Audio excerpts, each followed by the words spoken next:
There are places in the American West where the sun doesn't just shine, it scorches. Where the wind doesn't simply blow, it howls through the canyons like the last breath of a dying god.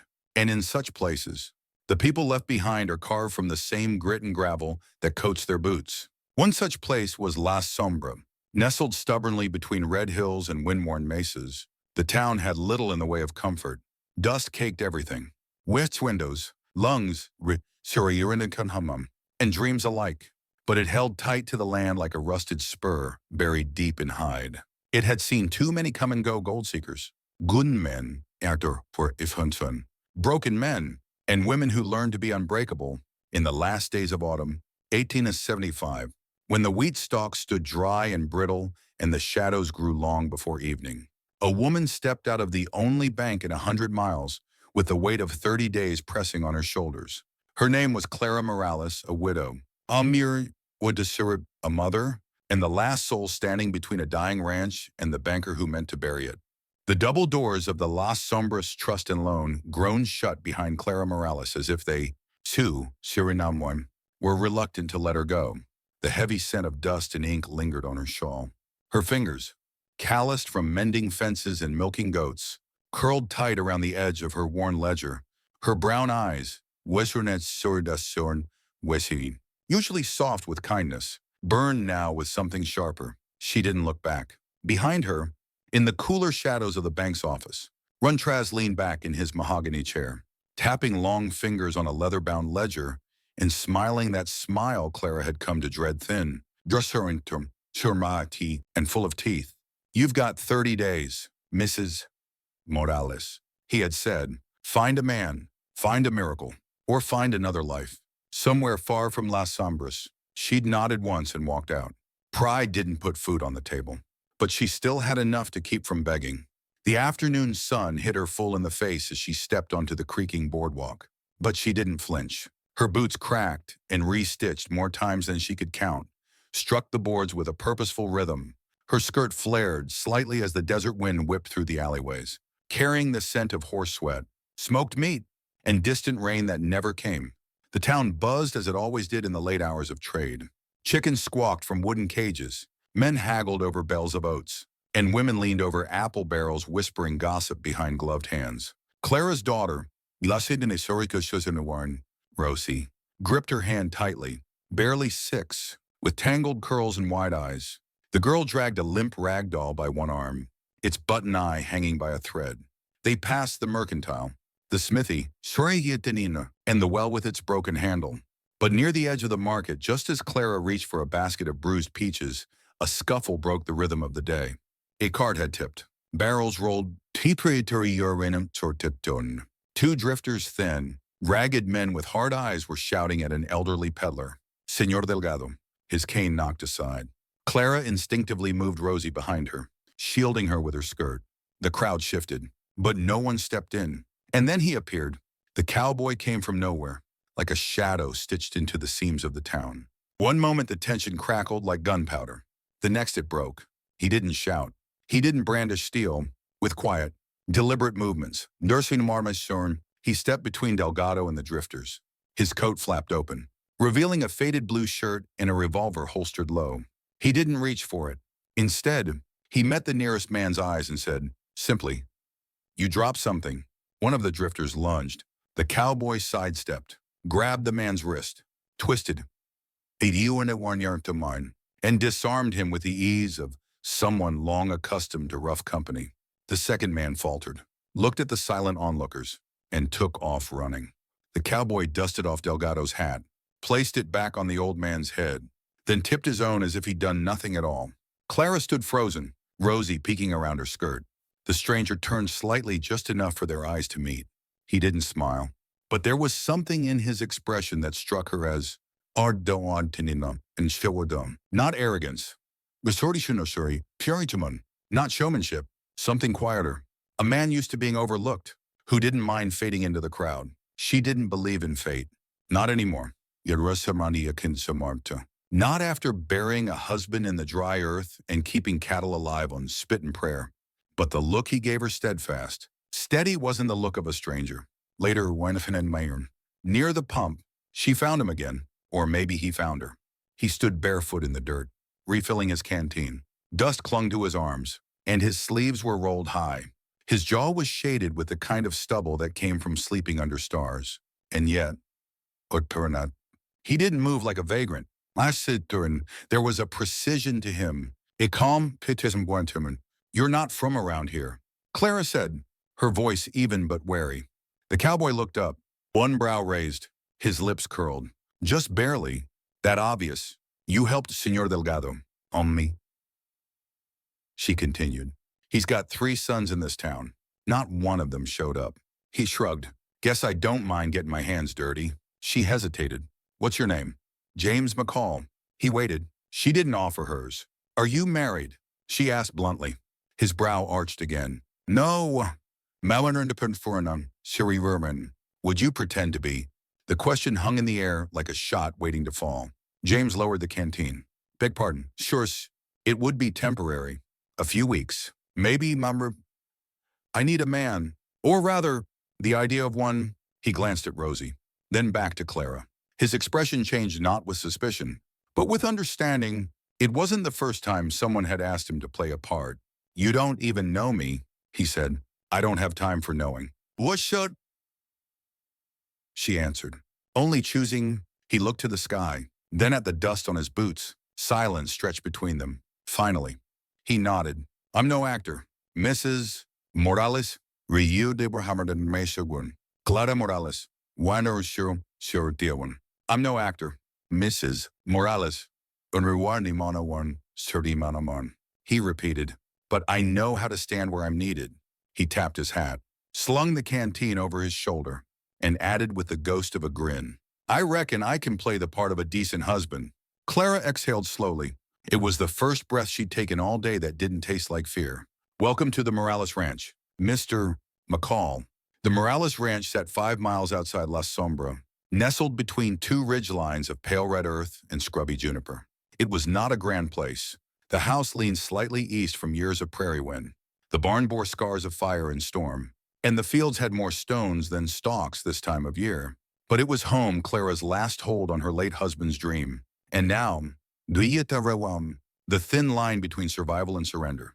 By the time the sun dipped behind the hills, James McCall had arrived at the ranch with nothing more than a bedroll slung across his shoulder and a saddlebag worn thin at the seams. No cart, no steed, no questions. Just a quiet nod when Clara led him through the warped front door and into the modest house. I cleared the corner room, she said, motioning down the narrow hall. The window sticks, but it gets the first light.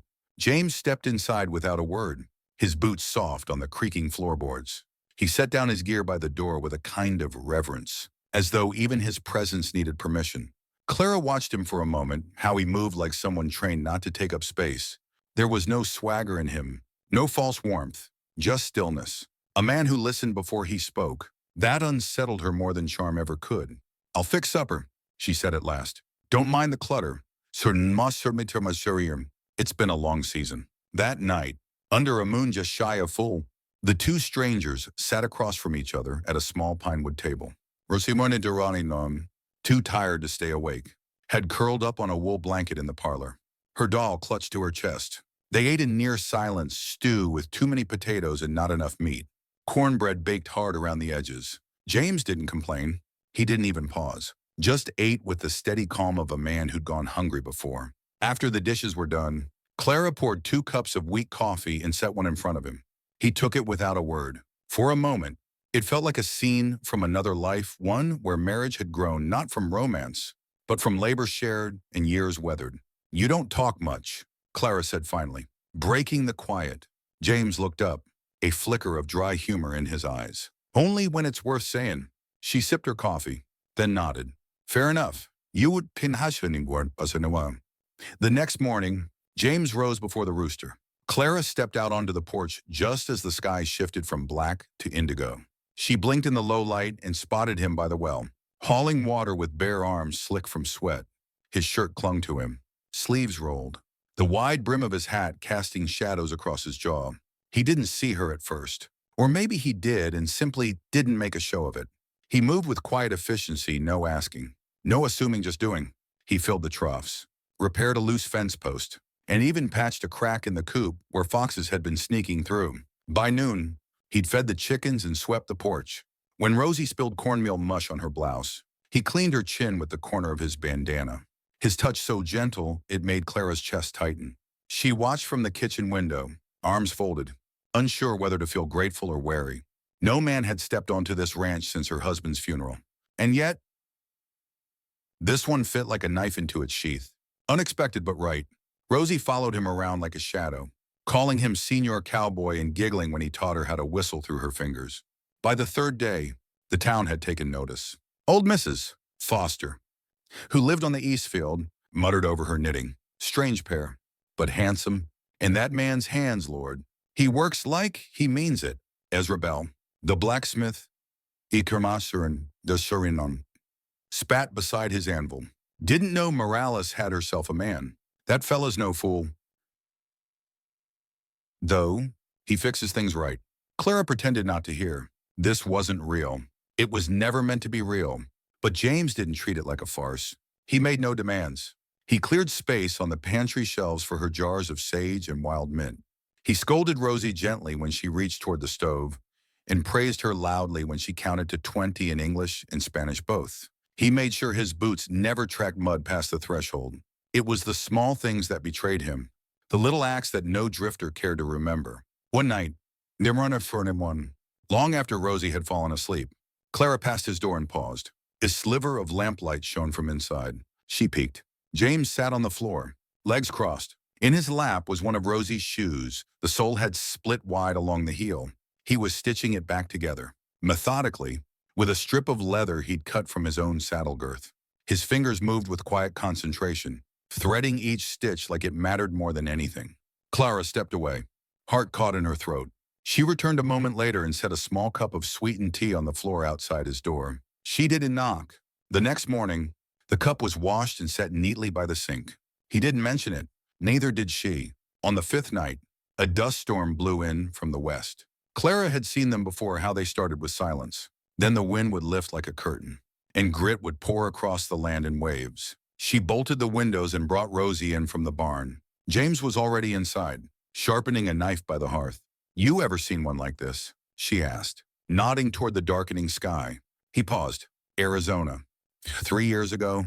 Took the roof off a boarding house." She arched an eyebrow. "You in the boarding house?" None. Massima were. I was on the roof." That made her smile, despite herself. As the storm roared through the canyons, they sat on the floor beside Rosie, who trembled with each gust. James lit a lantern and pulled the girl into his lap. "Want to play a game?" he asked. Rosie sniffled. "What game?" He leaned close. "Pretend we're pirates, sailing through a sea of sand. Every thunderclap is a cannon, and every gust is a wave. We've got to keep our ship steady, or we'll tip right into the crocodile lagoon." Rosie giggled, burying her face in his shirt. The storm raged outside. But inside the house, something quieter took hold, a warmth Clara hadn't felt in years. She sat on the stairs, chin on her knees, watching James make silly voices and draw maps in the air with his fingers. Not because he had to, but because it mattered. By the time the wind died down, Rosie was asleep, clutching the same shoe he'd mended, as if it were gold. James gently laid her down, then rose. Circe Durawasin, stretching his back. He caught Clara's gaze but said nothing. The fire crackled. The storm passed. But the feeling did not. That night, as James sat alone on the porch, Clara stepped outside, wrapping a shawl around her shoulders.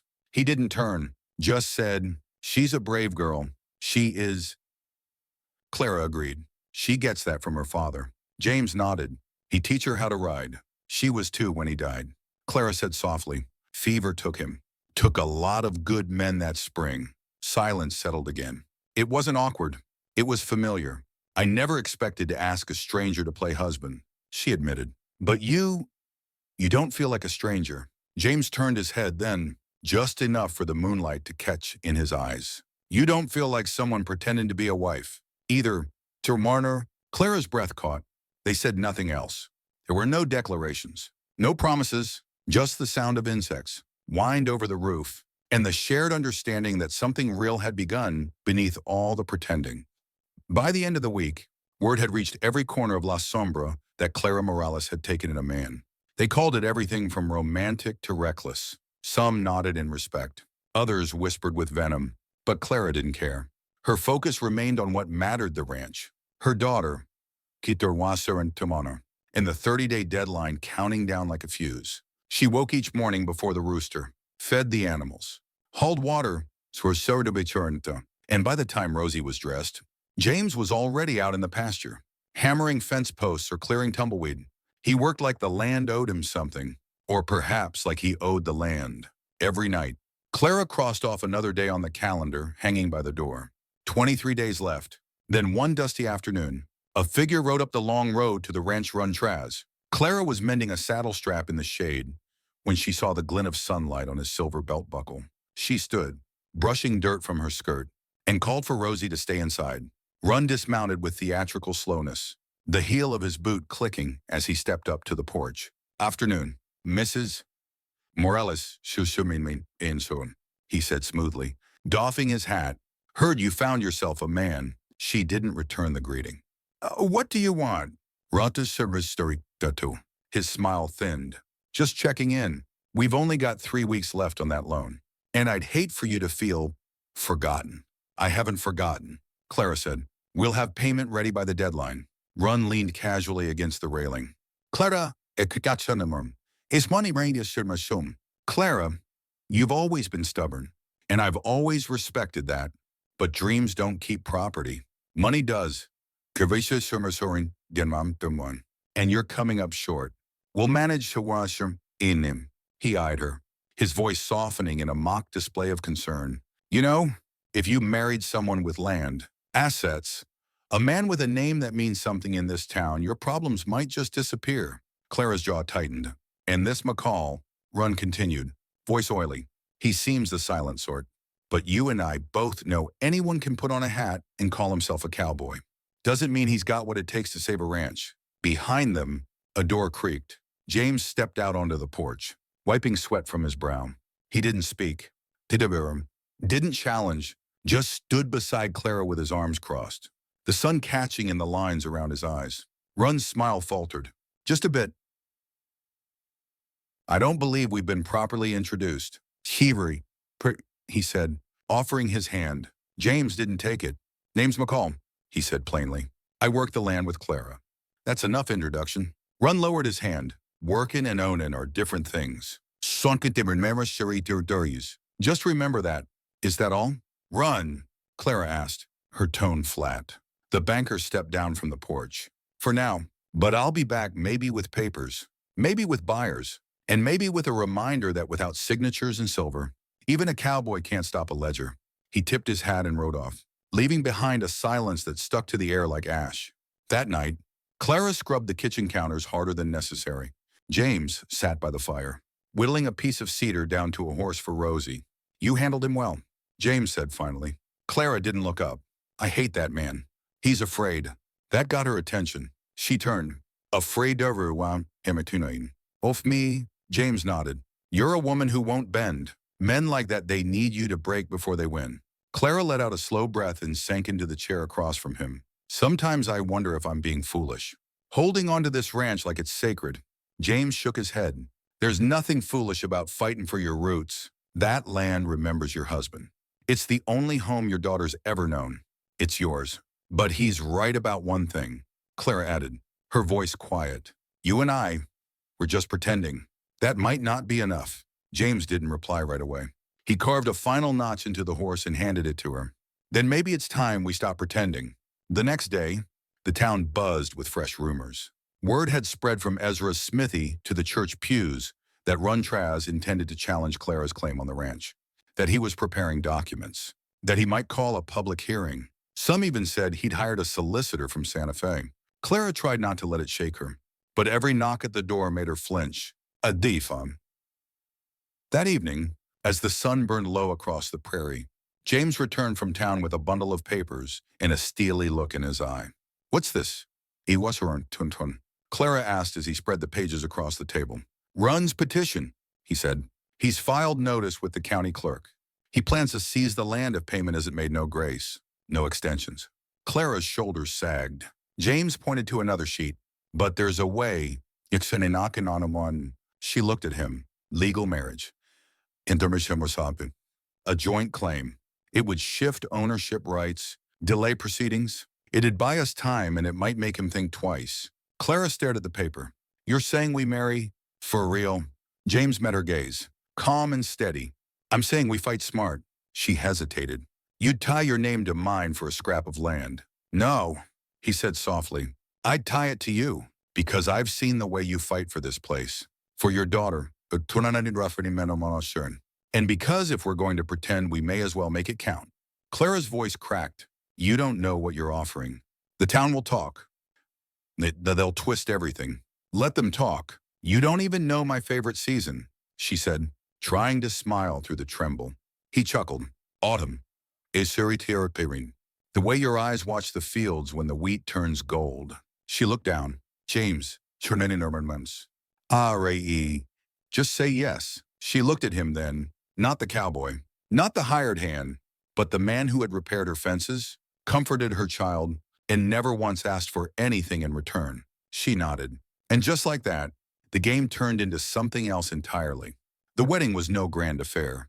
2 days later, under the dusty light of the El Vento station clerk's office, they signed their names on parchment. The ink still drying as Rosie clapped and twirled in her new boots. No white dress, no preacher, just paper. But it felt like more. On the ride home, Clara glanced at James, who rode beside her without speaking, his face unreadable beneath the brim of his hat. Thank you, she said. He didn't answer. He only reached out, and for the first time, took her hand in his. It was warm, steady, real. The sky over La Sombra burned with a dry, copper light as the days shortened and the wind sharpened. The wheat fields once Clara's pride, now whispered like brittle parchment every time the breeze passed through. But in the Morales household, something else had changed. The silence between Clara and James had taken on a different shape. Not awkward, not uncertain, but charged. Ever since they signed the marriage license legal, stamped, and filed, Clara had noticed the way James moved through the house. Still quiet, still courteous, but now, present. He hung his hat on the same peg every evening. He poured 2 cups of coffee in the morning instead of 1. And sometimes she caught him looking at her not like a hired man or a stranger, but like a husband might. Even Rosie had noticed. Does that mean we're a real family now? She had asked one morning, her button eyes blinking up from the breakfast table. Clara had hesitated, searching for a gentle answer. James, there's her instead, had smiled and said, if we weren't before, we are now. That Saturday brought the first test of their union. The grain auction was held behind Miller's Mercantile, a dusty stretch of boardwalk, empty barrels, and sun-bleached banners promising fair trade and honest price. It was the place where Clara's wheat would either save the ranch or sentence it. Clara dressed with care. Her dress was plain, but her braid was tight, her shoulders square. James wore his cleanest shirt, sleeves rolled, boots polished, and the same battered hat he always did. But he looked like he belonged there. As they arrived, heads turned. Some faces showed surprise. Others barely concealed smirks. Didn't expect her to show her face. Someone murmured, looks like she found herself a bodyguard. Another said, Israel. The blacksmith force, approached with a nod. Heard you tied the knot. Clara. Tornira. She smiled thinly. Papers signed. Ezra scratched his beard. Well, let's hope it means something. Price is low this year. Droughts hit everybody hard. James stepped beside Clara. Then the price should be low for everyone. Not just her. Ezra blinked, then gave a slow nod. Fair point. When her lot was called, Clara stepped forward. The sun caught her cheekbones, and her voice rang steady despite the nerves coiled in her chest. This wheat is thin, but clean, she said. No mold. No rot. Harvested early to beat the dry winds. An older rancher raised a hand. 1 cent per bushel. A murmur rippled. That's robbery. Clara replied calmly.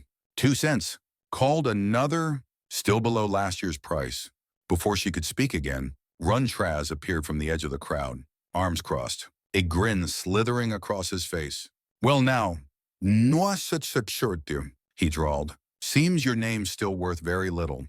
Mrs. Morales. Servinuaden. James stepped forward. Then maybe she should try using mine. Gasps, laughter or one, and a few raised brows followed his words. James didn't flinch. Run raised an eyebrow. So you are Mr. McCall, legal husband of Clara Morales. James replied, and co-owner of Morales Ranch, or as the county now recognizes it, the McCall Morales estate. A few auctioneers exchanged glances. One cleared his throat. That does change the ledger. Can turn it into 3 cents, Ezra called suddenly. That wheat's light. But it's clean. I'll buy. Run scowled. You'd waste money on bad grain just to make a point. Ezra looked James in the eye. No. I'd invest in a name that's earned some respect. More murmurs. Another buyer upped the bid by half a cent. Then another. By the end of the bidding, Clara's wheat sold for exactly what she needed, no profit. But enough to keep the ranch alive. Just enough. As the crowd dispersed, Run approached, voice low and sour. You think this charade will last? That I won't find out who your new cowboy really is? Clara met his gaze, fire flashing in her dark eyes. Find out all you want. But don't forget to check the marriage register while you're at it. James stood beside her, and for a moment, even Run's confidence cracked. He turned and left, boots pounding with frustration. That night, the ranch was quiet. Rosie had fallen asleep curled in the chair by the fire, clutching the wooden horse James had carved. Clara stood by the window, staring out across the dark prairie. James entered the kitchen, wiping grease from his hands. Pumps working again. He said, Frost must have cracked the valve. Clara nodded. Daner, thank you. He poured himself a glass of water and leaned against the counter, watching her. You did well today, he said. Held your ground. She smiled faintly. I've had practice. Silence stretched between them again. But this time, it wasn't empty, it was waiting. Finally, Clara spoke. You didn't have to step in at the auction. I could have handled it. I know. Then why? He shrugged. Because I wanted to. She turned to face him fully. You keep doing that. Doing what? Acting like this marriage is real.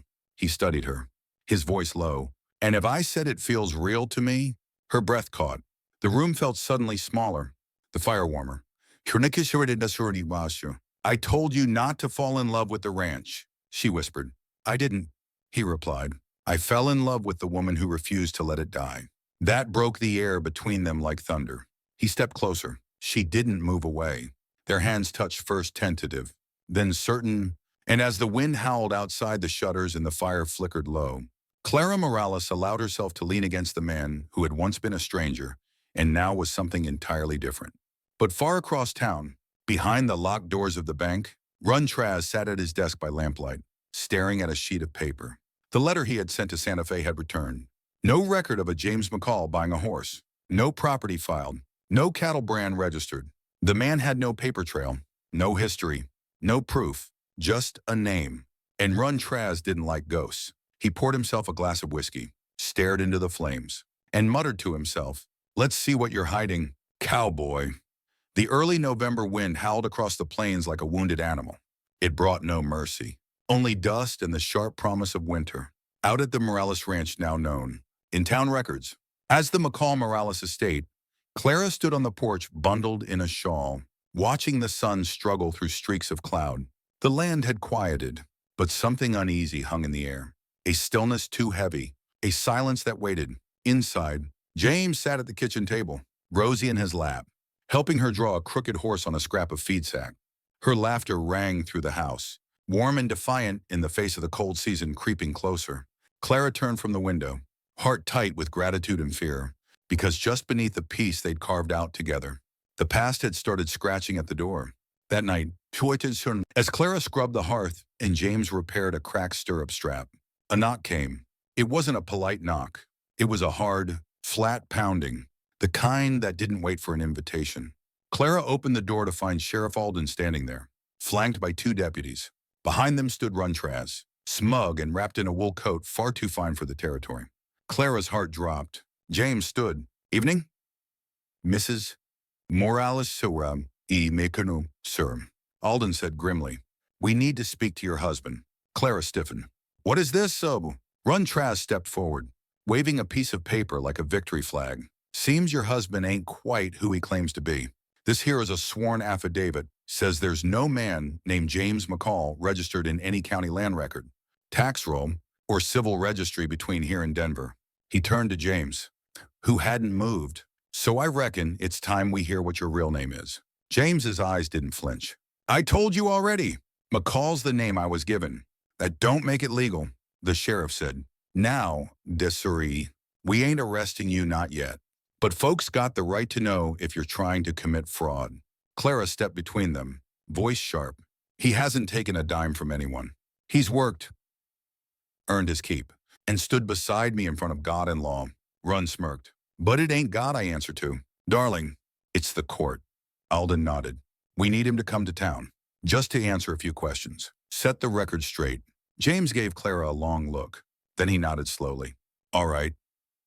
I'll come. The jail in La Sombra was more storage shed than holding facility, but the iron bars were real enough. James sat on the narrow bench while Alden sorted paperwork, watching through the bars as Runtraz spoke in hushed tones to the town clerk, pointing toward land deeds and marriage records.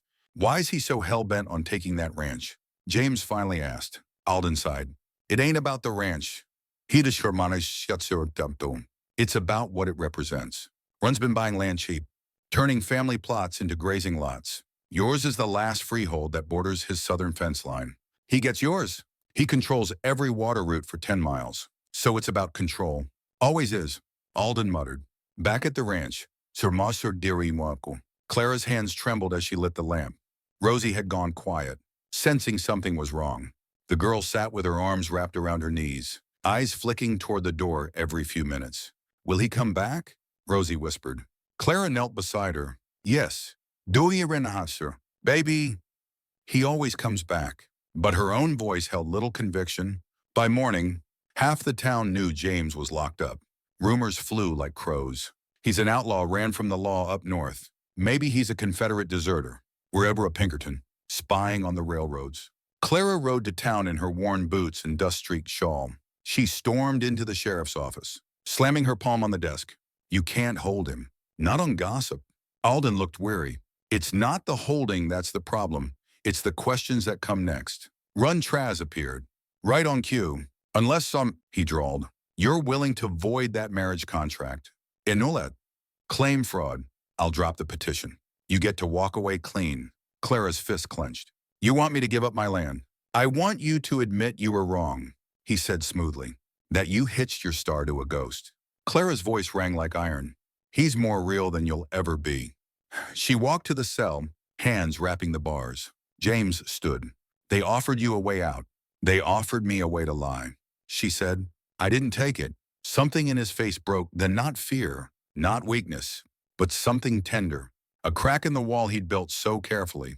I should have told you, he said. I don't have papers, don't have land. My real name. It don't matter anymore. Tell me anyway. He hesitated. James called her. Born in Kentucky. My father was a horse thief. My mother died birthing my sister, who didn't live long after. I ran cattle for a while, rode with a few posses. Nothing bad, but nothing worth writing down. Either, Clara took a breath. Then why change your name? Because when you don't come from much, the world decides what you are before you even get a chance to prove otherwise. She nodded slowly. Then she turned back to Alden. Sheriff Wonar, Shorting Dearborn. My husband's name is James Calder. If there's a fine for falsifying a name on a marriage record, we'll pay it. But he's still my husband, and that ranch is still ours. Alden leaned back. Well, since no crimes were committed, I reckon there's no reason to hold him further. We can update the paperwork. Runtraz's face twisted. This is a farce. One man. None doing. Rotten. Alden said, rubbing his temples. This is a woman who chose to fight for her home and her husband. Something maybe you should learn from. James walked out of the jail beside Clara as the church bell tolled noon. People watched, whispers stirred. But this time, Clara didn't lower her head. Back at the ranch, Rosie ran out with a shriek of joy, clinging to James like she'd found her anchor again. He lifted her in his arms and kissed the top of her head. That night, Clara stood beside James in the doorway of the barn, watching the stars blink awake above the prairie. I don't care about names, she said. I care about what you do with the one you have. James looked at her, the lines of his face soft under moonlight. I'll make it mean something. He said. She reached for his hand. You already have when I leave him. The last rays of sun bled across the plains like spilled amber, casting long, sorrowful shadows over the Morales ranch. The wheat swayed in brittle silence, gold tinged with gray, whispering secrets of drought and hunger. Clara stood on the porch, arms wrapped around herself, her shawl no match for the chill that had begun to creep into the evening air. Somewhere beyond the horizon, clouds gathered dark, thick and strange for this time of year. But the real storm wasn't in the sky. James McCall stood beside the corral, fixing a broken gate with slow, methodical movements. He hadn't said much since the confrontation at the grain auction. He hadn't needed to. His presence had spoken volumes, and so had Clara's silence. But tonight, something was different. The wind felt off, sharp and sour, carrying not dust, but dread. Just before dusk, a rider came hard and fast from the south trail. Luna spotted him first from the window and called out, voice trembling. James stepped away from the fence and met the rider before he even dismounted. It was old Ezra Bell, the blacksmith, panting and wide-eyed, soot still on his hands. They're coming, he gasped, pulling off his hat. Tres hombres from Trass's side, men I ain't seen in town before, not locals. Hired, if I had to guess. They're riding hard and mean, asking questions about the ranch. James' jaw tightened. How long? Half an hour. Maybe less. Clara had stepped outside by then, her eyes dark with resolve. Trass is making his move. Ezra gave her a sad nod. Looks like it. I'd gather up what matters. This don't feel like talking business. James exchanged a glance with Clara. Thank you, Ezra. Go on home. Bar your doors. This ain't your fight. Ezra hesitated, then placed a thick hand on James's shoulder. You be careful. That little girl needs a father. And Clara, he turned toward her, voice quieter. She needs someone who ain't afraid of fires. As Ezra rode off, the air seemed to grow heavier. James turned back toward the house. Get Luna inside. Pack whatever you can carry in 10 minutes. I'll saddle the horses. But Clara didn't move. No, she said. We're not running. James stared at her, surprised. Hula eninum. Clara, this is my land, she said, stepping down the porch. My family built this place with bare hands and broken backs. I'm not giving it up to scare tactics and gun smoke. His voice dropped low. And if they come shooting, then we shoot back, she said simply. For a heartbeat, they just stared at each other past fear, past doubt. Then James nodded, his voice a whisper. All right. They moved fast. James retrieved the Winchester from above the hearth and loaded it in silence. Clara gathered Luna's things and sent the child to hide in the cellar beneath the kitchen floor, tucking her in with a kiss and a promise she wasn't sure she could keep. Don't come out till I say, she whispered. You remember how we practiced? Luna nodded bravely, her button-eyed doll clutched tight to her chest. I remember. His sister mason. Mama, manamamanda. The girl disappeared into the shadows below, and Clara shut the trapdoor, sliding the rug back over it. Then she stood up and grabbed her father's old revolver from the drawer by the stove. It was heavy in her hands, a relic from when he had fended off cattle rustlers decades ago. Tonight, it would have to serve again. James extinguished every lamp in the house except one in the kitchen, letting shadows swallow the rest of the home. He positioned himself near the front window, rifle propped on the sill, watching the horizon for movement. And then they came. 3 riders broke the dark, silhouetted against the burning edge of twilight. They didn't bother to hide their approach. They came like wolves who knew the sheep had no shepherd. But they were wrong. James watched them with hawk-like focus. One rode with a long rifle across his lap. Another carried a torch unlit, but ready. The third, the largest Ursher and Purpizonon, wore a long duster and rode a stallion black as night. They stopped 20 yards from the front porch. Mecca calm. The lead rider shouted, We know who you are, and we know you're not from here. This ain't your fight. Walk away, and we won't dig your grave with the widows. Clara stepped forward before James could stop her. She opened the door and stood in its frame, revolver visible in her hand. This is my land, she called out, and you've got no right here. The man laughed. You got 30 days? Lady, banker gave you that out of kindness. This here's enforcement. The one with the torch dismounted. She's got wheat, right? Maybe a barn full of supplies. A little fire might jog her memory.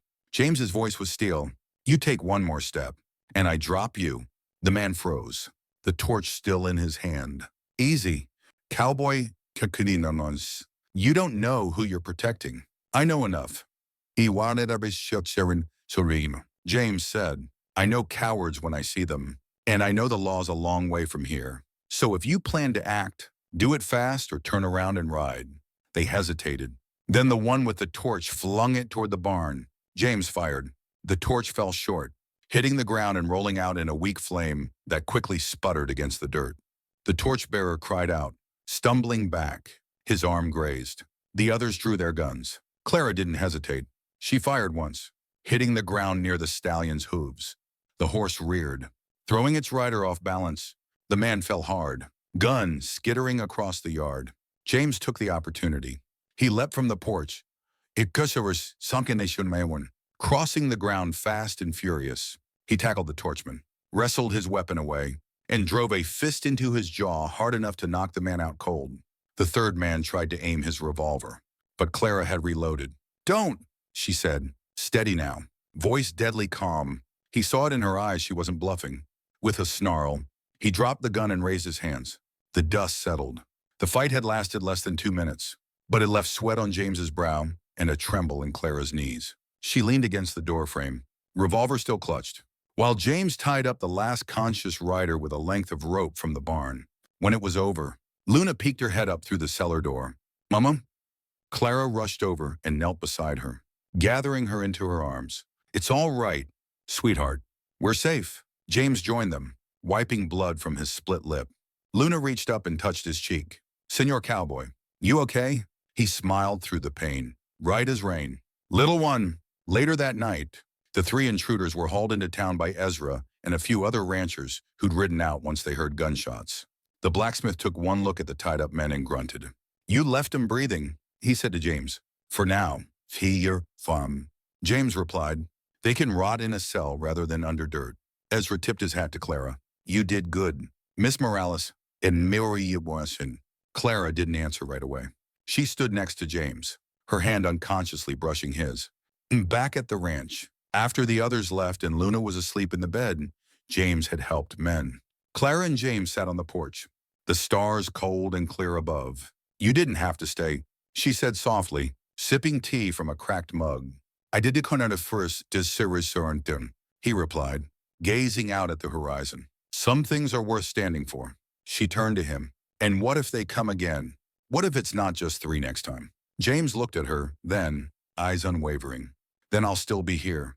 The firelight from inside flickered behind them. Wind stirred the wheat fields. Soft now, whispering not fear but hope. She reached out and took his hand. No more pretending. And for the first time in weeks, the ranch no longer felt like a battleground, but a home. The church hall of Las Sombras stood like a sentinel beneath the deepening sky, its wooden siding silvered by time and weather, lanterns swaying gently in the late autumn breeze. Inside, the benches creaked under the weight of nearly every soul in the county, farmers with wind-chapped hands, wives with shawls drawn tight, and children shifting restlessly beneath their parents' stern eyes. The air buzzed with the low hum of speculation. Town meetings were rare. Spontaneous ones were rarer still. Clara Morales sat near the front. Luna curled up at her side, her head resting sleepily against her mother's hip. Jay McCall stood behind them, hands clasped, posture alert but at ease. To an outsider, he might have looked like a protective husband, steady and rooted. But beneath that calm exterior, Jay's blood ran taut with tension. Runtraz took the stage with slow deliberation. He was dressed in black, as always, his silver watch chain glinting across a burgundy vest. A ledger was tucked beneath one arm, and his lips curled in a mockery of warmth. My friends, he began, voice smooth as creek stones. We gather here not just for wheat forecasts and water shares. We gather to speak of something deeper, something sacred. Trust. A low murmur rippled through the pews. People shifted, glancing toward one another, unsure where this was heading. Trust, Traz continued, is the cornerstone of Las Sombras. We trade with one another, worship together, build futures together, and so it pains me when I must raise a matter unsettling. Clara's back straightened. Her fingers reached down instinctively to brush Luna's hair. Traz turned, then, Slowly, like a wolf scenting blood. Mrs. Morales es su cinnamon, desen, he said, voice still oily but now edged with something sharper. You brought a man into your home. You call him husband. Yet I've written to Santa Fe. I've searched land registries and tax rolls. He paused, letting the silence stretch like a blade. There is no record of a J. McCall, no birth, no family, no cattle license. This wasn't tuition, no brand to Ramon Assurance, no wagon, no trace of him in New Mexico territory. Gasps echoed through the pews. Old Mrs. Foster clutched her purse tighter. Ezra Bell, the blacksmith at Warrensosun, frowned and crossed his arms. The man you brought into your home does not exist. Traz said, voice rising. So what does that make you, Washua? Clara's face was composed, but her hands were trembling beneath Luna's sleeping form. Before she could speak, Jay moved. He stepped forward not in haste or anger, but with steady, deliberate purpose. His boots thudded softly down the wooden aisle. He passed neighbors who had grown fond of him, men he had helped shoe horses for, women he had built chicken coops for, children he had lifted to reach wind-tossed apples. He reached the pulpit, then turned to face Traz. The banker smirked. Confident in the power of official records, I do not exist on paper. Sir, Bert. Jay said. His voice was clear. Strong, not angry, but unwavering. That's true. A beat? But I exist where it matters. In the morning, when we haul water, in the fields, with dirt under our nails. At the supper table, where a child waits to be tucked in, he looked out across the room, meeting the eyes of his neighbors. I'm real in the ways this town was built on. Sweat, soil, and sacrifice. It did we have one. He turned to Clara, whose lips parted in surprise. And if anyone here doubts that, he said, Gum, they're welcome to walk a day in her boots and tell me where truth begins. A silence fell like snowfall soft, but undeniable. Even Traz hesitated. Caught off guard by Jay's calm conviction, Jay stepped back. He did not need applause. So mine and Miss one. It was mine. He had not spoken for approval. Later was Sir Uriah Wasserman. As lanterns dimmed and folks filtered out, the tide of opinion had shifted. Several men clapped Jay on the back. Ezra Bell offered to trade him a young mule for some fence work. Even now, Mrs. Foster gave him a tight nod as she shuffled past with her cane. But Run Traz was not a man to forget humiliation. That night, under the pale eye of the moon, he penned another letter, this time not to Santa Fe, but to Denver. A man like McCall couldn't be real, not in Traz's world. He was going to dig until he found the truth. And he did. 3 days later, a writer arrived with a sealed envelope. The reply was brief, but damning. No marriage license filed, no land deed, no record of residence or business holdings, no cattle brand, no legal existence. A ghost. A fabrication. But beneath those words, in the header of the reply, was something else, something that made Traz's eyes narrow with cunning satisfaction. McCall Mining Company, a silver empire stretching from Colorado to Nevada, one of the richest dynasties west of the Mississippi. He smiled. The following Sunday, he did not wait for the church bells to ring. He called another meeting, this time under the guise of community concern. The hall filled once more, this time tinged with anxiety. This time, Miss Sorniman, Clara and Jay were ready. Jay stood at the front from the start, arm resting casually along the edge of the pulpit. Clara sat near the aisle, shin high, Luna in her lap. Rumors had spread, but no one knew what to believe. Traz stepped forward, slower this time. His smirk was back. Wider than before?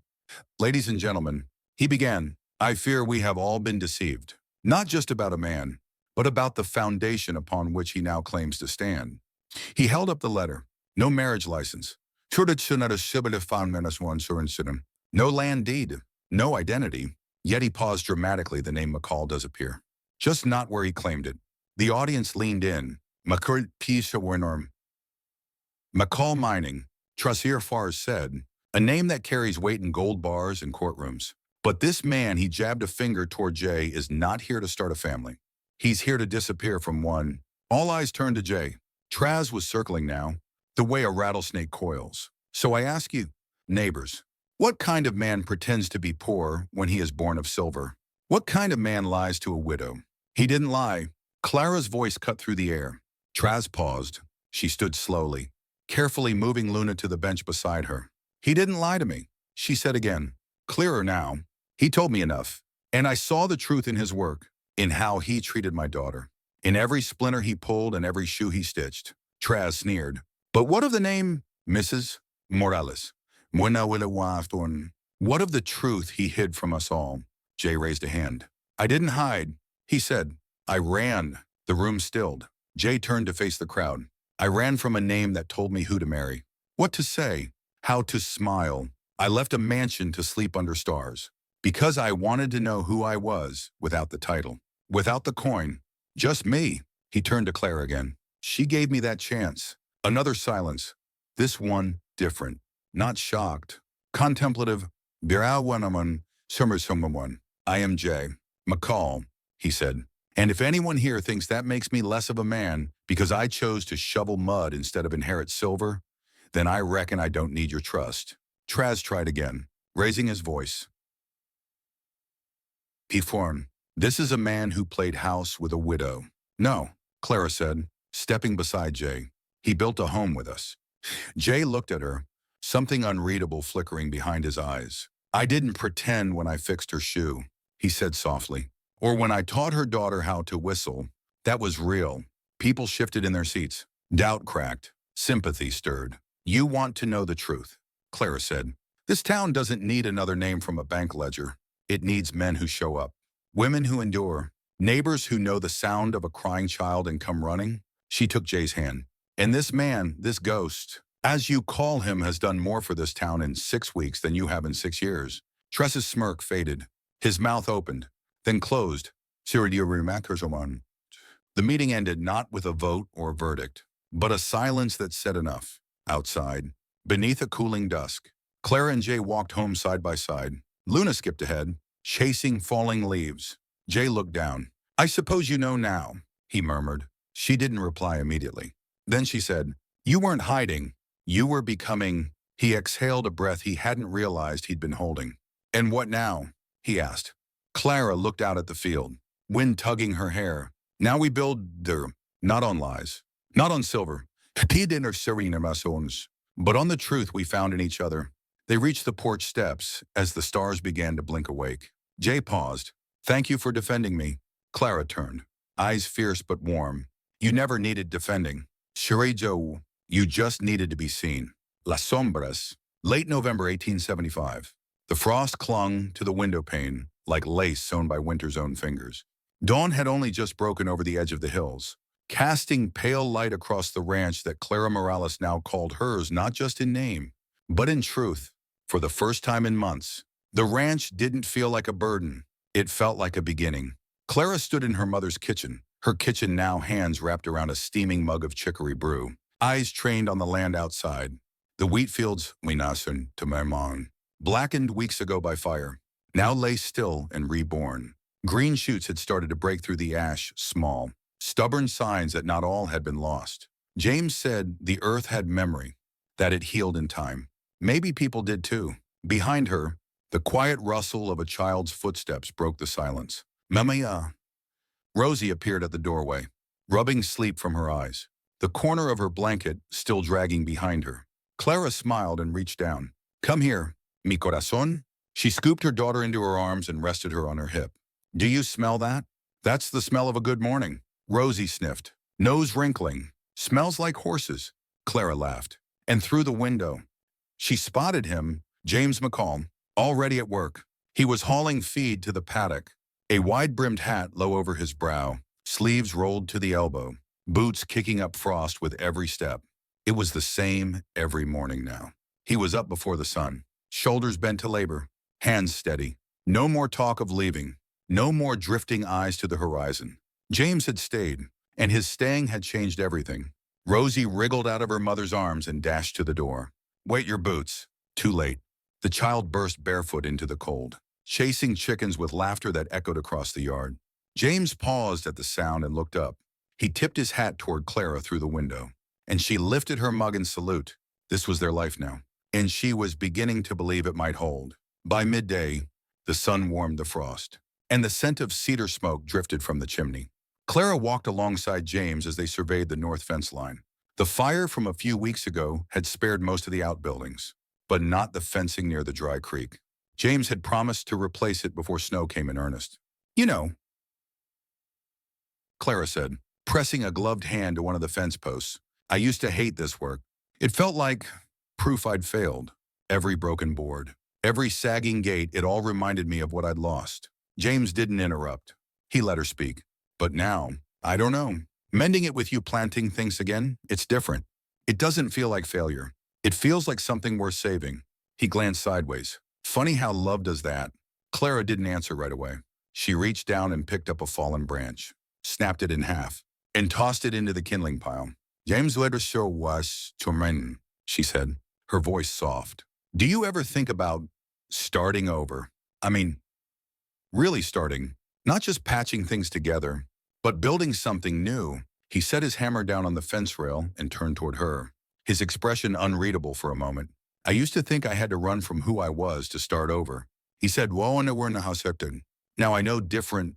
Starting over isn't running, it's choosing. And I've already chosen Clara. Owenawanam. Her breath caught.